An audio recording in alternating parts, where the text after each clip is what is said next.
Alrighty guys, I want to do a demonstration, kind of. I'll try, because I'm at work.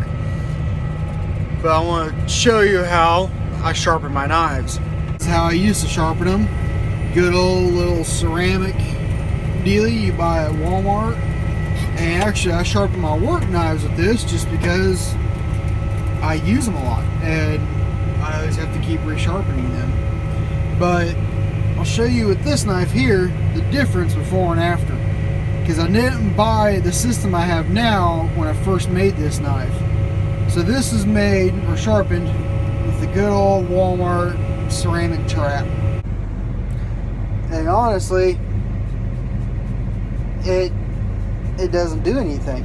I mean, it takes a little bit of skin off, kind of scratches you, but it's not that good. It's good for like your work knife, cutting rope, twine, boxes, but I want something I can skin things with. So I'll show you what I've been working with.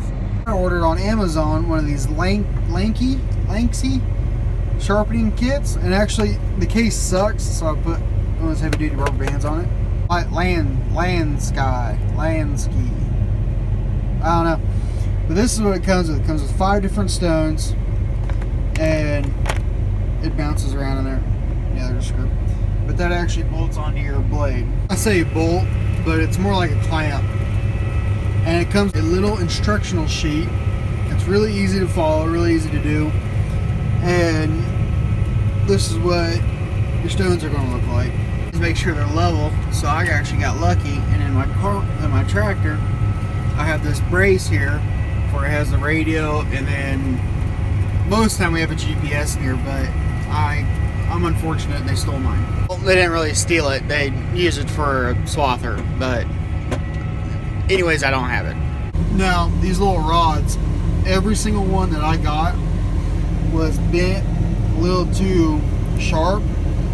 Not that dramatic, but they're actually really easy to straighten back out.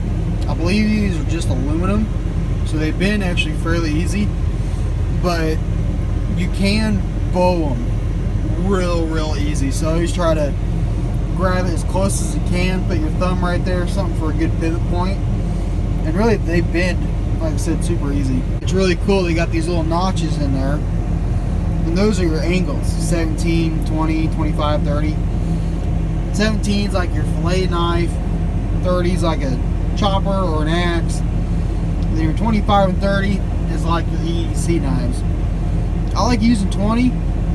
The first knife I tried this system on, I used the 17, and that took literally 6 to 8 hours. It took forever.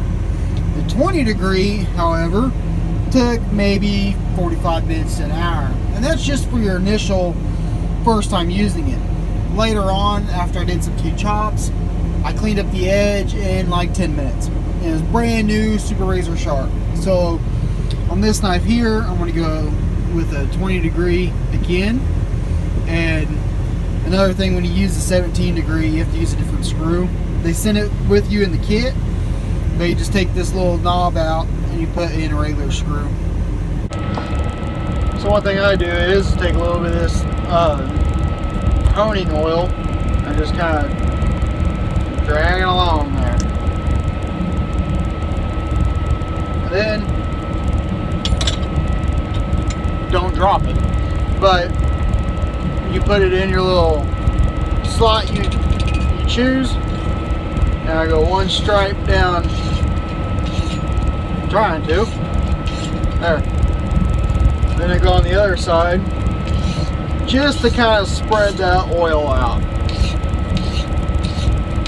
And on the first like 3 stones, I'm going to say, you can go like this, you can go like that.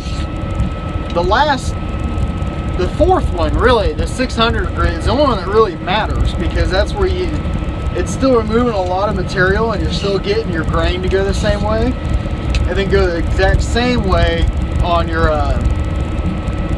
1,000. It might be 1,000 grain. I'm not too sure, but it's your Arkansas stone. I'm from Kansas, so I'm gonna call it Arkansas. I don't care if you call it Arkansas or whatever. But this is typically what I do at the end. Is just go like that. And what I do on all the other stones is you're just grinding at this point. And if you've gone far enough, if you can feel a burr on the other side, which, since this blade, I think these little traps are 25 degrees, and I'm going to a 20 degree, so I'm gonna have some grinding to do. Now, one thing I heard of, listening to the Knife Talk podcast, is to make sure, another easy way to see where your line's at is take a marker and just go right along that edge. I like using red or orange because your grinding dust is going to be kind of a black color, and orange is just a little easier to see. So I'm going to let that dry and I'll show you kind of how it works. So as you're grinding, obviously it's going to remove away the marker lines. There we go. And as you can tell, right up in here, it's just about gone, but back in here, the lines are a little bit thicker, so I got a little bit more to go. It kind of tells you where you need to hit more and where you don't have to push as hard or make less strokes or any of that. It's kind of a little helpful little tip. Now, all my marker line on the very tip, it's worn away, but I still don't feel a burr on the other side. And one thing I've learned, now on your first stone, this is 70 grit, make sure you're very thorough, because it will save you so much time in the later stone. I think I'm finally to the point where this side of the blade is done. I can finally feel a burr all the way along. I might actually need to do more right here, because the burr up here is a lot more than it is down here. I do know that you want that burr to pretty much be as even as possible. It's going to make the later grits work a lot faster, and it's just going to take a long time. The better quality steel you have, the harder it is. You just take off less and less and less, which the longer it takes pretty much means the better knife you're going to end up having. So I'll keep working at this, but I can already feel this was just a full convex edge, and I run my hands through it, I can already start to feel that secondary bevel. So it's coming along. You're going to see a lot of little scratches and stuff. Don't worry about it. It's mainly from the rod, because as you drag across it, right there, boom, it hits it. And if you're worried about trying to get aluminum scratches out of your steel blade, take some steel wool, should take it right off. If not, do a quick hand sanding touch up, it'll be good to go. I've skipped filming. I didn't skip the process, but I skipped filming, and now I'm at the 600 grit. And what I've noticed is when you get up to this high a grit, it's starting to feel duller, even though it's essentially really not. What you're doing is you're starting to remove all those little micro serrations, and it just feels duller. And that's why, like on working knives or EDC knives, a lot of times, for me especially, I only take them up to like 120, 220 grit. So those micro serrations, it actually kind of makes the blade feel like it's going to cut longer, even though it's really not. This one here, I plan on using it for skinning deer, or actually this would probably be a good kitchen knife, so to cut up a lot of meats and foods and stuff like that. The little micro serrations, you don't really want them anymore, because they can hold bacteria, they can, and I may be wrong on some of this. This is just kind of what I've roughly learned. I don't not that smart of a guy. I mean, come on now, I'm sharpening a knife in a tractor. But that's just one thing to keep in mind, is it does start to feel duller, even though it's essentially not. So I want to keep working at this for a little while yet and see how it goes. The next thing I do is I have this leather belt. It was a belly belt for a saddle, and any leather belt would work as long as it's genuine leather, non-bonded, none of that man-made stuff. And what I do first is I have one side that I've been wiping off all the oil from the grinding stones, and I just consistently just kind of go back and forth. And the first time I ever used a leather strop, I went the wrong way because I wasn't really paying attention, and well, you can imagine what happened with a really sharp knife and leather. It just took a huge chunk out of it. It was horrible. So I just go back and forth, however many times you feel is necessary. But I just go one side, then the other.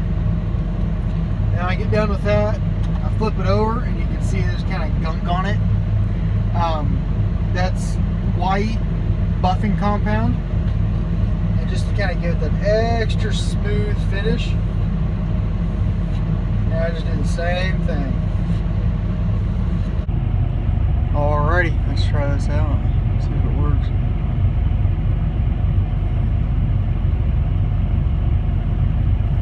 Look at that. 2 swipes straight across. Got me a, there you go. Got me a pile of hair. So even though it felt duller, it really wasn't. It was, yeah, I know arm hair grows on a kitchen deal, but that's why they make soap and water. But a lot of the little scratches are still there from when I did the 70 grit. I don't really care. I probably won't end up selling this knife because I epoxied or resin the entire handle, and I don't know if you can see it, but underneath the resin it's starting to rust. That's why you don't resin a full tang knife, because moisture is probably already in there, and I just resined over it, and well, I got rust. But I was wrong at the beginning of the video. It was not sharpened by that little Walmart trap. It was a full concave edge. Would have been good for chopping and stuff like that, but it is really hard to resharpen a concave edge when you're at a campsite or when you're, you know, on the job site or wherever.